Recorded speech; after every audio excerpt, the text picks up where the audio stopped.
Parole sante, mi devo calmare, dobbiamo un po' tutti calmarci, devo dire, con tutte ste cose che succedono. Il capotreno accoltellato è il primo sciopero contro i clandestini che non pagano il biglietto, mi scrive qualcuno, ma anche Ita Lufthansa, l'accordo non decolla, i tedeschi chiedono lo sconto, oh, niente scherzi. E poi certamente l'America, ogni voto conta.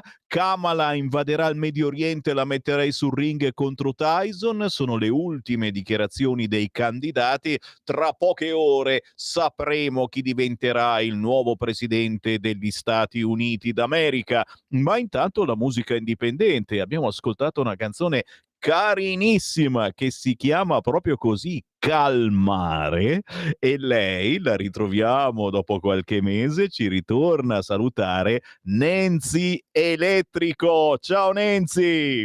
Ciao, ciao, ciao a tutti di Radio Libertà e a chi ci sta ascoltando. Piacerissimo di ritrovarti, canzone Felice di perfetta. essere qui.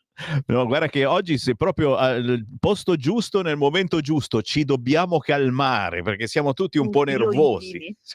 Mamma mia, con tutte ste robe che succedono, però, guarda, subito sto parlando, ti arrivano già i complimenti. 340 6709 659, uno stile samba rivisitato in chiave moderna, ti sei inventata qualcosa di veramente particolare, tu che arrivi da Matera, Basilicata, Sì, non ancora 20 anni e tanta voglia di scrivere partendo quello sempre. dal canto jazz al conservatorio. Wow! Sì, io studio qui canto jazz. E Eh, infatti è nata proprio la canzone con gli accordi un po' che ho imparato nel mio percorso di studio. Ho detto, bah, facciamo qualcosa. Ma in realtà la canzone è nata perché in quel periodo tutti quanti mi dicevano, oh ne, ti devi calmare, ti devi dare una calmata. Io non mi sono calmata e ho fatto una canzone, perché sennò la canzone non usciva. guarda, è perfetta di questi tempi. Cantautrice disordinata e simpatica, scrive Nancy Quello sì. Elettrico sui suoi social. Ma anche qui subito mi arriva la domanda: ma elettrico perché elettrico? No, è elettrico il mio cognome. Ma non ci credo. Ma Sì, no. Ma si fa tutti se- quanti mi si, fanno la stessa domanda. Ma si dice sempre così, ma tu dovresti chiamarti Montemurro, No, Nicoletti, no, no, no, no. Paolicelli, Festa, cioè questi sono i cognomi tipici di Matera. Elettrico. E che c'entra Beh, elettrico? è anche Nenzi Elettrico. Infatti tutti quanti mi dicono, dai, ma il nome d'arte, Nenzi, non puoi chiamarti Nenzi Elettrico e sei di Matera. No, io sono Nenzi Elettrico e sono di Matera. E invece è bellissimo, guarda, assolutamente, anche perché ci sei soltanto tu, non è che puoi trovare un'altra Nancy Elettrico, se la cercate sui social salta fuori soltanto lei. Fatto sta, fatto sta che stai andando forte, hai cominciato facendoti conoscere a Matera, ma adesso cominci a farti conoscere anche in tutta Italia attraverso internet, attraverso i social, attraverso la tua simpatia, la tua gioventù, perché insomma non hai ancora compiuto 20 anni, non ci siamo ancora, eh? No, no, sono ancora una teenager. Sono ancora fresca.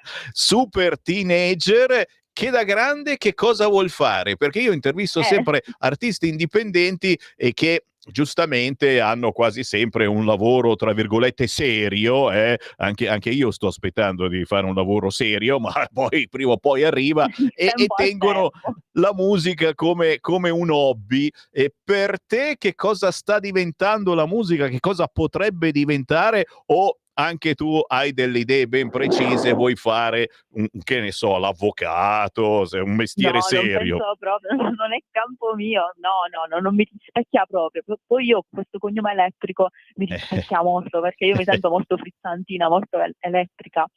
Io voglio fare la cantautrice disordinata, voglio continuare a fare disordine, molto elettrica e a me tutto ciò che è nelle regole non mi rispecchia proprio.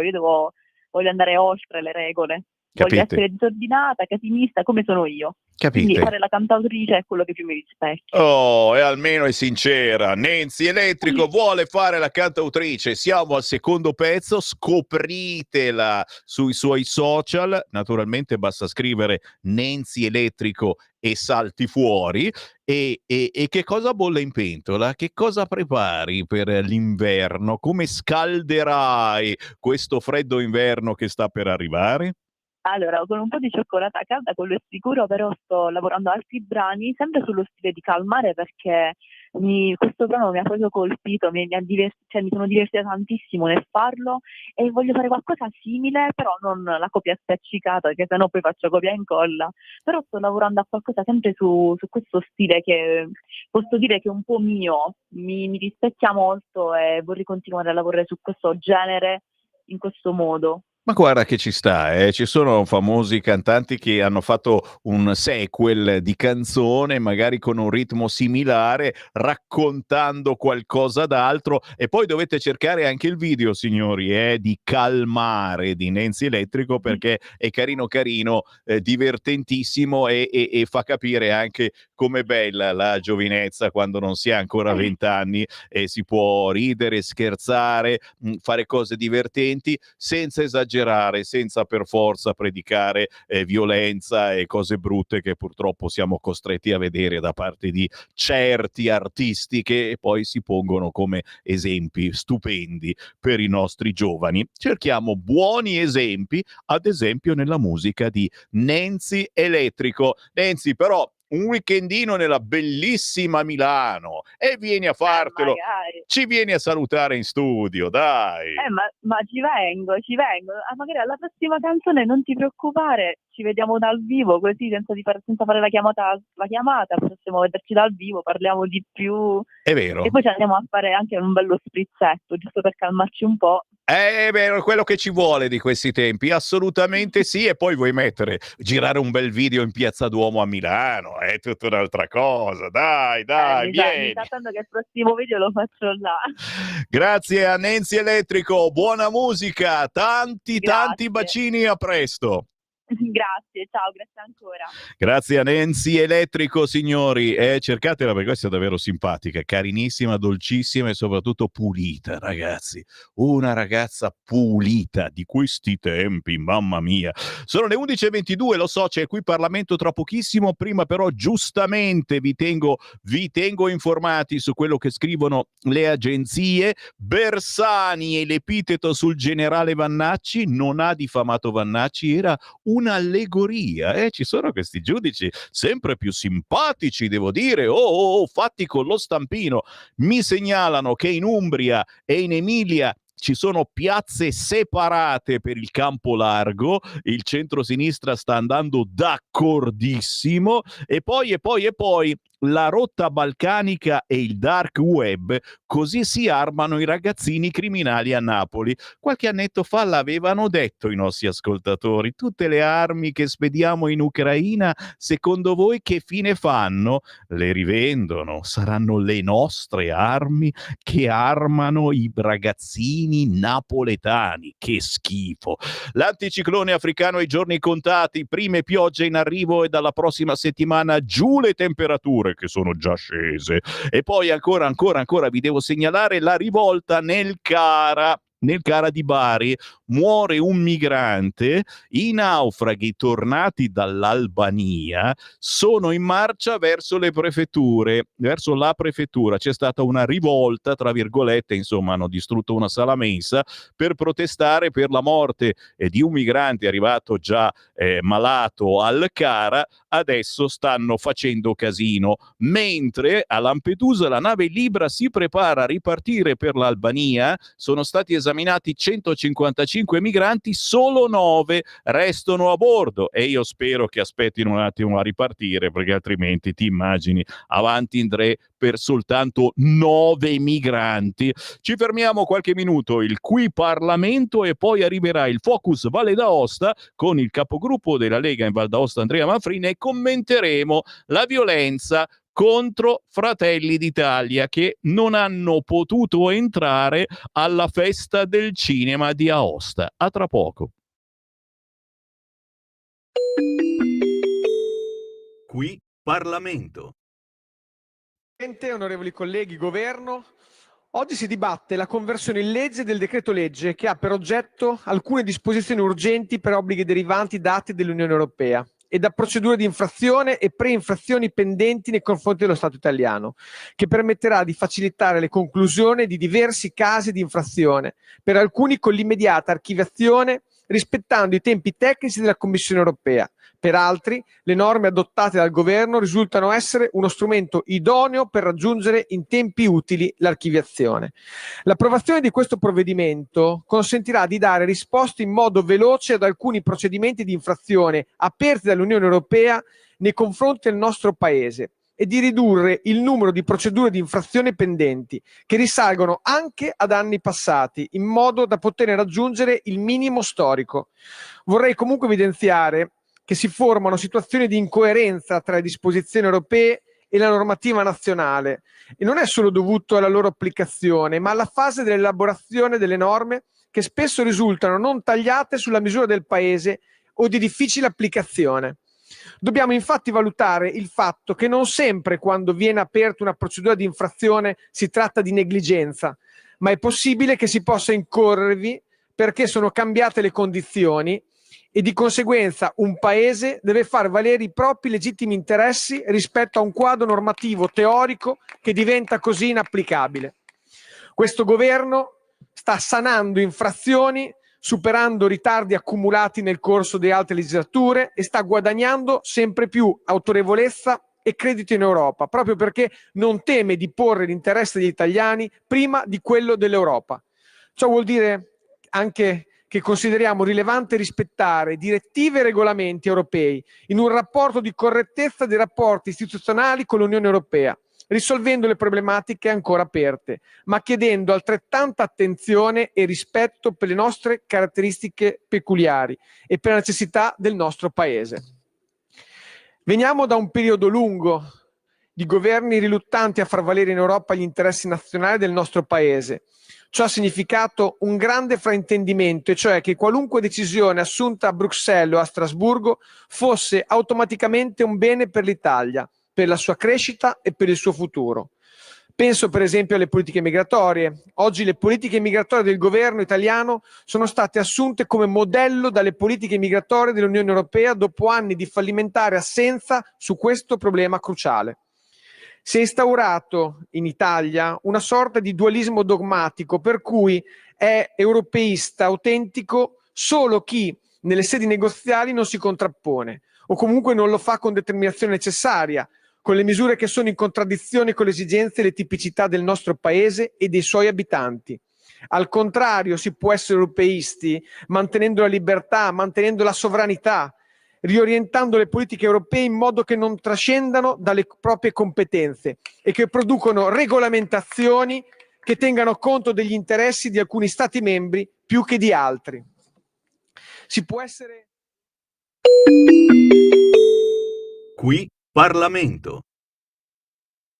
Lo amiamo perché ci offre sempre le cose più buone e naturali. Linea Alberto Acerbis. Ma buongiorno care amiche, buongiorno cari amici di Radio Libertà da Alberto Acerbis. Capite il mio entusiasmo di questo momento, siamo in piena raccolta delle olive, ma avete chiamato in tantissimi per quanto riguarda le confezioni di Natale. Vi ricordo il sito olioacerbis.com, se volete vederle potete ordinare anche da lì, oppure chiamate 030 68 40 408.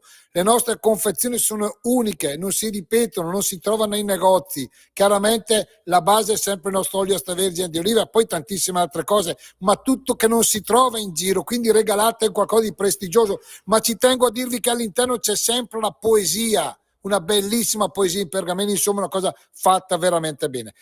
Andate a vedere il sito olioacerbis.com o chiamatelo 030 68 40 408. Per un regalo bello, intelligente, si faccia ricordare genuino. Chiamate adesso, dite ascolto Radio Libertà.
Sì, per tenerci walk ci vuole Joe Paciello, Royal Flush, energia travolgente in un viaggio di 12 tracce, Jazz Boulevard, si chiama così l'ultimo album di Joe Paciello. Non ci si ferma mai, davvero, con questo ritmo poi veramente si balla che è un piacere. Siamo alle 11:33 minuti primi, il buongiorno si sente dal Varin, certo, abbiamo fatto la rassegna stampa insieme 7:30, 9:30 e adesso insieme commentiamo le notizie del giorno nel Focus Valle d'Aosta.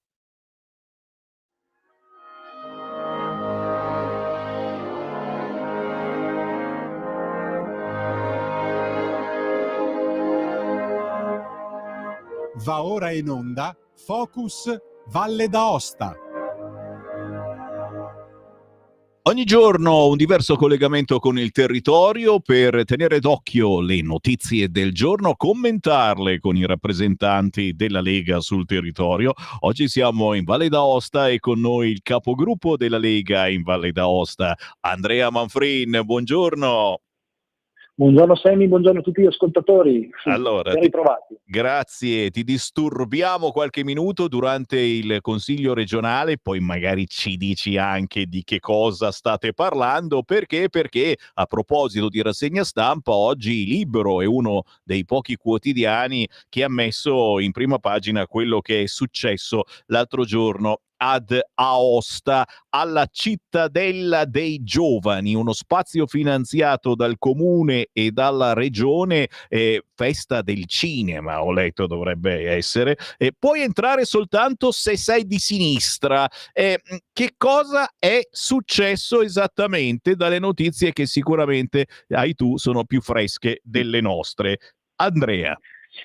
Ma direi che diciamo, la Cittadella dei Giovani potrebbe essere rinominata Cittadella dei Giovani Comunisti, perché è di tutta evidenza che, al netto del fatto che abbiamo presentato diverse iniziative, perché uno spazio che è pubblico continua a proporre iniziative evidentemente politicizzate, ti risparmio chiaramente le questioni sull'immigrazione, le questioni arcobaleno, insomma tutta una serie di cose che vengono fatte passare come attivismo diciamo così sociale, ma in realtà è chiaramente un'attività orientata politicamente. E in realtà è successo, diciamo, che dopo numerose avvisaglie, in realtà due esponenti di Fratelli d'Italia sono andati a bersi una birra nel bar che è aperto all'interno della Cittadella senza alcun intento polemico. Nel frattempo si svolgeva un festival del cinema e pare che la referente, pare nel senso che non sappiamo se è esattamente la referente o comunque qualcuno della struttura, li abbia accompagnati fuori e poi si è girata in realtà una volta fuori dal bar, perché con la scusa di dire qualcosa, dicendo: qui i fascisti di merda non li vogliamo, qui andatevene a casa, perché insomma questo è un festival antifascista. Questa è stata un po' diciamo la definizione e la modalità del trattamento. A fronte di questo chiaramente le due persone non hanno ritenuto opportuno andarsene e quindi sono state aggredite da una folla che diciamo è fra le 15 e le 20 persone e per fortuna l'intervento delle forze dell'ordine ha fermato, diciamo, ha evitato il peggio. Però ecco, direi che in uno spazio che si definisce pubblico, con iniziative che sono finanziate dal comune e dalla regione, questo è sicuramente un atteggiamento che non è proprio il caso di vedere, ecco. Mamma Non so mia, tu cosa ne pensi. mamma mia, stiamo riprendendo adesso la prima pagina del quotidiano Libero. Al Festival del Cinema di Aosta siete meloniani e giubbotte ai dirigenti di Fratelli d'Italia, insulti e spinte a due esponenti locali del partito del Premier, dovete andarvene da qui.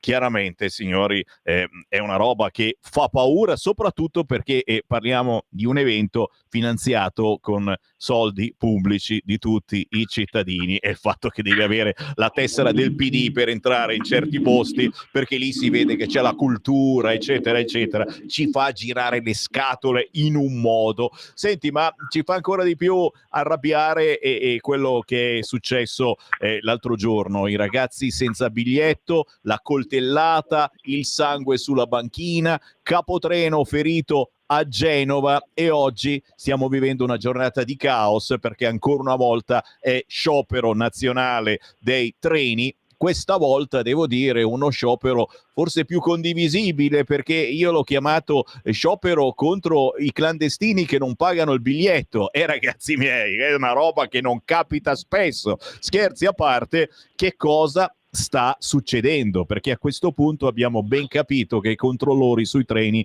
non chiedono più il biglietto a chi ha una faccia strana, ma il biglietto lo vengono a chiedere esclusivamente a noi che già lo paghiamo, per cui è un lavoro tra virgolette assolutamente inutile. Andrea Manfrin. Sì, confermo. Tra l'altro quello che succede purtroppo, aspetta un secondo che voto.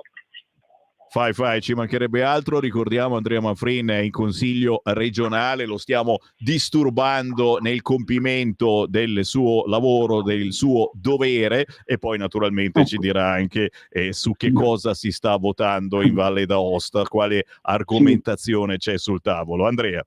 Sono riuscito a votare al volo, ecco, su un provvedimento che riguarda, diciamo, un convitto, ma adesso ho un attimo più tranquillo.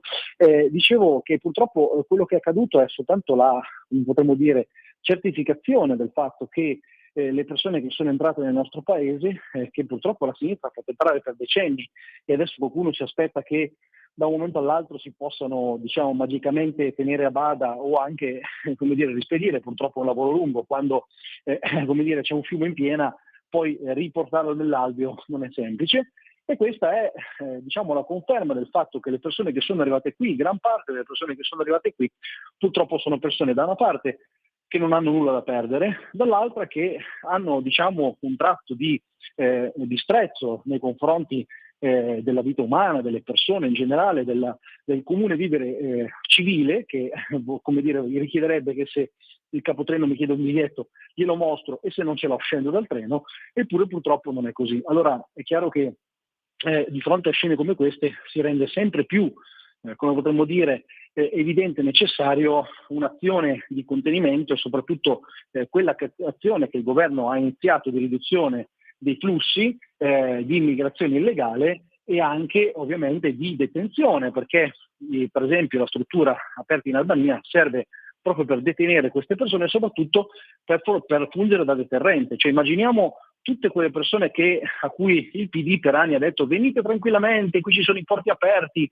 invadeteci, vi diamo 35 euro al giorno. Immaginiamo se queste persone arrivassero e facessero giustamente, come prevede il diritto, la loro regolare domanda di asilo, ma nel frattempo fossero messi in una struttura dalla quale non possono uscire, dove hanno tutte come dire, gli accorgimenti che gli permettono di vivere in tranquillità, ma evidentemente in attesa di capire se sono effettivamente persone che scappano dalla guerra oppure le ennesime persone che vengono qui per approfittare, per succhiare dalla mammella generosa dello Stato, o ancora per eventualmente delinquere o per avere un documento per potersi spostare in maniera migliore. Ecco, quale soluzione migliore di questa? Oggi credo sia uno dei pochi scioperi che io apprezzo, che approvo, perché evidentemente mette in risalto, pone l'attenzione su un problema che è quello dell'immigrazione, e soprattutto quello dell'immigrazione che è un danno, che va a danno, a detrimento del nostro tessuto sociale, del nostro territorio.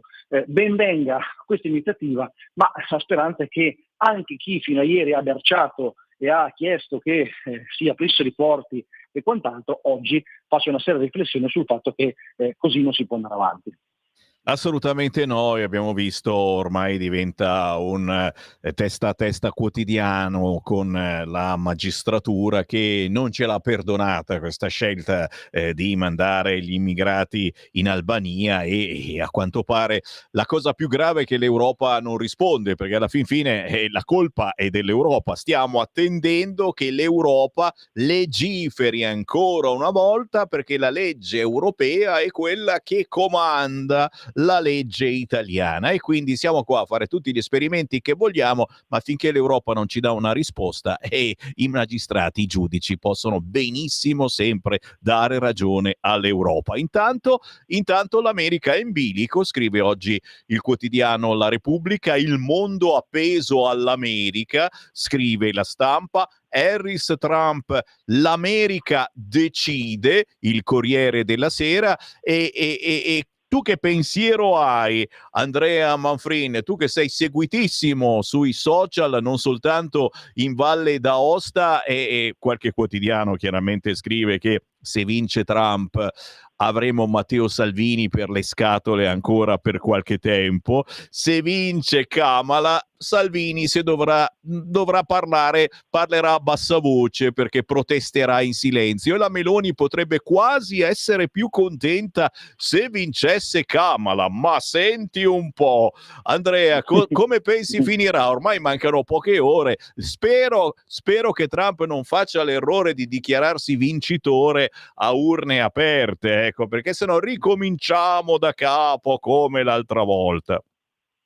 Sì, ecco, diciamo che evidentemente io mi auguro davvero che Donald Trump possa finalmente vincere e quindi provare a dare una sterzata a quello che è un po' la deriva che purtroppo la gestione americana del mondo, ce lo dobbiamo anche dire, che è molto incentrata su se stessa e quindi su come il mondo deve vivere in funzione degli Stati Uniti, in realtà diventi, diciamo, una gestione americana di se stessa, lasciando che il resto del mondo possa decidere sui propri destini. Ecco, è chiaro che una vittoria di Trump oggi, secondo me, metterebbe dal punto di vista della geopolitica un po' un freno rispetto a quelli che sono gli eventi bellici che abbiamo visto. Ci ricordiamo benissimo come durante i 4 anni del mandato di Trump non ci fu una sola guerra appunto cominciata dagli Stati Uniti. Invece in questi 4 anni abbiamo visto di tutto, tra cui questo conflitto che ancora permane fra Russia e Ucraina e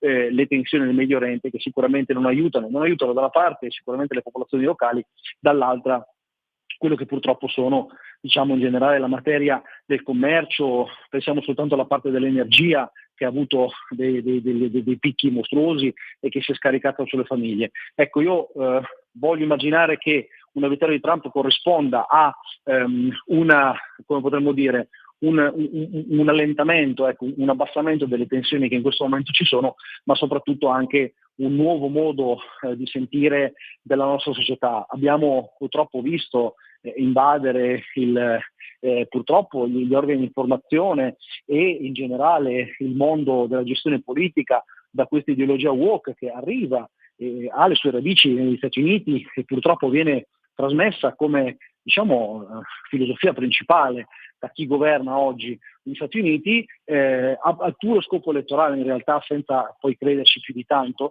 però è chiaro che contrastare questo sistema nel quale bisogna, come dire, annullarsi, bisogna essere tutti uguali, bisogna mettere le minoranze, qualsiasi tipo di minoranza che non sia però quella effettivamente minacciata al primo posto, è chiaro che diciamo, la nostra necessità è quella invece di sperare in un mondo diverso. Quindi io sono convinto che mi auguro davvero che Trump possa trionfare.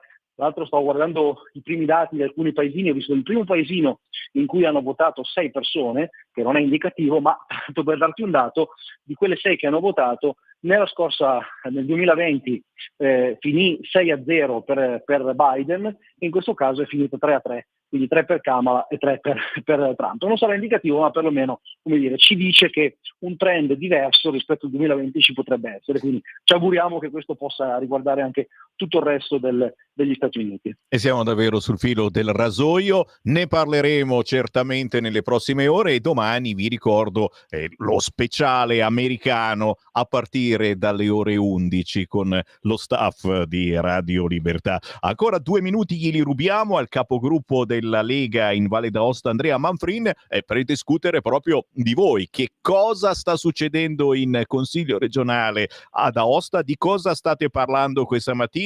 Ho letto che dal Consorzio Enti Locali della Val d'Aosta nessun interesse nei confronti dello spopolamento dei borghi. Questo è soltanto un argomento, ma gravissimo, perché parliamo di borghi di montagna e li ripopoliamo con gli immigrati, secondo qualcuno. Oggi di che cosa si parla in Consiglio, Andrea?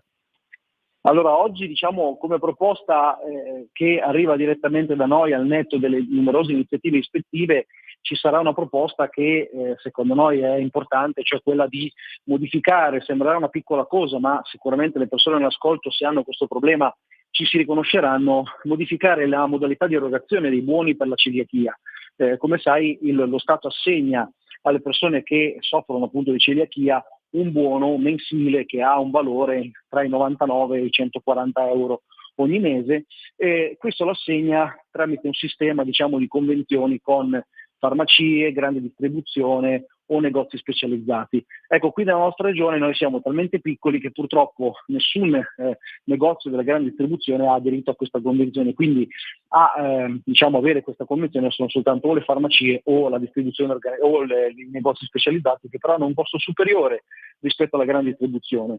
Ecco, noi abbiamo chiesto e chiederemo oggi con la nostra proposta di legge di versare questo buono direttamente sul conto corrente, in maniera che chi soffre di celiachia possa poi utilizzare questi fondi come meglio crede, quindi comprando dove gli conviene di più. Però sappiamo che purtroppo il parere del governo sarà negativo, perché questa proposta arriva dall'opposizione, quindi non si può assolutamente far passare questa logica politica che sta dietro a tutto. Rispetto invece alla proposta di cui parlavi, un'altra proposta a prima firma del vice capogruppo Lavì, questa è una proposta su cui abbiamo lavorato molto, perché è chiaro che come tutte le regioni montane, anche la Valle d'Aosta soffre di uno spopolamento, e andare a sostenere chi vuole insediarsi in montagna, chi vuole insediarsi in quelle che sono, diciamo, territori abitati storicamente nella nostra regione per portare nuova linfa, per non far morire paesi, dovrebbe essere benvenuto. In realtà proprio il Consiglio dei Comuni, diciamo una sorta di ANCI che ne abbiamo qui in Valle d'Aosta, si è espressa contro questa proposta, e questo l'abbiamo trovato un po' assurdo. Ecco. Quindi cercheremo di dare battaglia anche qui in Consiglio regionale, sperando che qualcuno si possa ricredere. Ci sono poi diverse iniziative, veramente ce ne sono tantissime, abbiamo oggi 95 punti all'ordine del giorno che verranno discussi, infatti sono stati convocati 3 giorni di consiglio invece dei canonici 2, non saprei davvero su cosa incentrarmi, ma ci sono, te ne dico una su tutte, una mia iniziativa che interroga come mai il servizio di neuropsichiatria infantile della regione abbia accompagnato i bambini che gli erano stati affidati a vedere Gay Pride come attività prevista nel novero delle attività, come dire, per non so, per socializzare, non ho idea di come definirlo. Per fortuna alcuni genitori se ne sono accorti, lo hanno saputo senza che appunto gli venisse loro comunicato, e lo hanno detto a me, e quindi farò un'iniziativa per stigmatizzare quello che è stato fatto. Immaginati se tu affidi tuo figlio a un servizio che dovrebbe aiutarlo a superare i propri problemi, immaginiamo bambini con crisi molto gravi, gli Asperger o altre patologie, e tu te lo ritrovi che te lo portano a Gay Pride e digli questo è l'esempio che bisogna seguire, questo è, con un servizio pagato dal pubblico. Cioè, questa è una cosa assolutamente folle, su cui spero che oggi avremo delle risposte.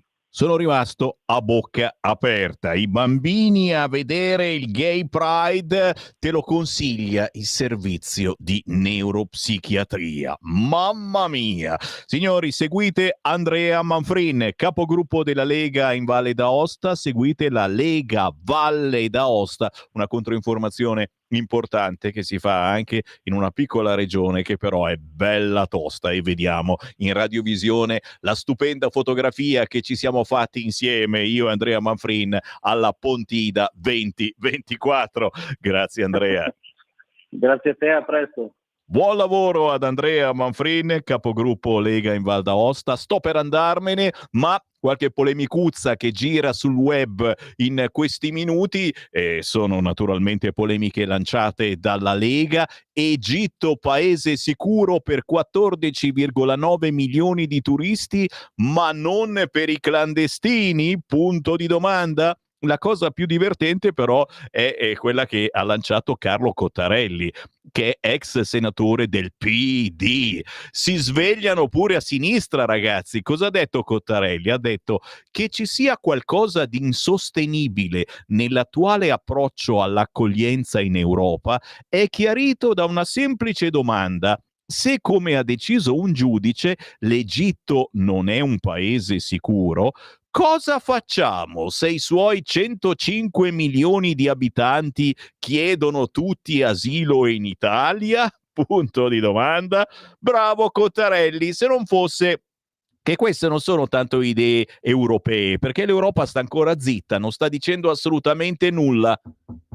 stiamo bussando all'Europa, ma ancora non ci risponde. E queste sono interpretazioni che i nostri giudici italianissimi fanno di ciò che l'Europa potrebbe pensare. E siamo qui ad aspettare le nuove pensate dell'Europa, visto che, insomma, ha dato ragione a quello che sta facendo l'Italia in Albania, portando questi immigrati per il loro bene, per fare più veloce con le procedure che purtroppo sono troppo lente per capire se hanno diritto di stare da noi oppure no, eccetera, eccetera. Nel frattempo, cani e porci attaccano queste scelte del governo italiano appoggiato dall'Europa e ci stiamo facendo una figura barbina, anche perché se adesso la motonave Libra c'ha 7-8 immigrati che stanno per arrivare di nuovo in Albania, 8 migranti, saremo da capo tra 3 ore e mezza, diranno che io sono gay, io c'ho raffreddore, io arrivo dall'Egitto, chiaramente tutti egiziani, siamo da capo.